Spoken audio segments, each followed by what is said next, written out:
Hi, Joe Maggiore, designated broker of Desert Dimensions Properties in Scottsdale.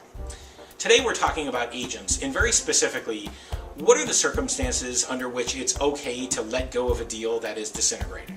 And so for me, that really falls under one of three categories. There are clients that are very unrealistic. There are maybe clients that are not a good fit. Maybe they're devaluing of your time, or they're not very respectful. Or there are clients that maybe just their heart's just not in it and they're really not feeling it. So unrealistic, and I'm going to use some of my own experiences here to make these points. I worked with a client a few years back who was dead set on finding a 2-story townhome that she could have an elevator installed into. That's an extremely difficult thing to find. There were requirements with this floor and that floor and the room that there needed to be to put in an elevator, and every suggestion that I made about wanting maybe a single story or maybe finding a condo building where there was an elevator that would take her to the floor wouldn't work. Very unrealistic expectations, really just kind of almost a self-sabotaging experience. So ultimately I decided that was not a client that I was going to move forward with working with.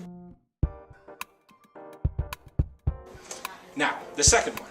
I have had some clients who will remain nameless who really were never a good fit, and I chose to work with them for quite a while, but ultimately they really weren't very respectful or valuing of my time, and ultimately it just was not very pleasant for me to work with them, and I truly did not enjoy working with them.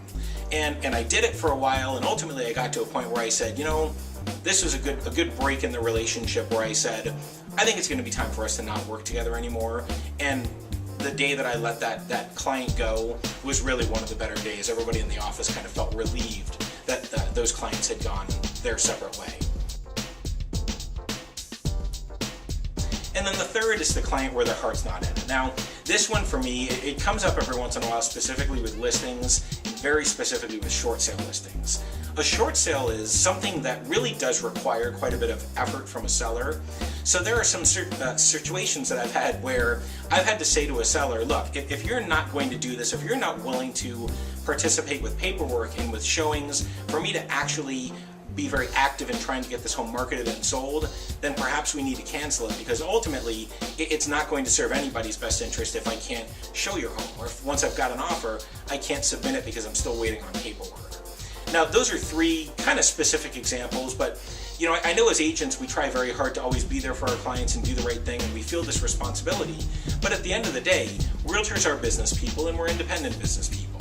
So sometimes the decision needs to be made that maybe it's just not a fit to work with the client, whether they are unrealistic or whether they devalue your time or whether their heart's not in it.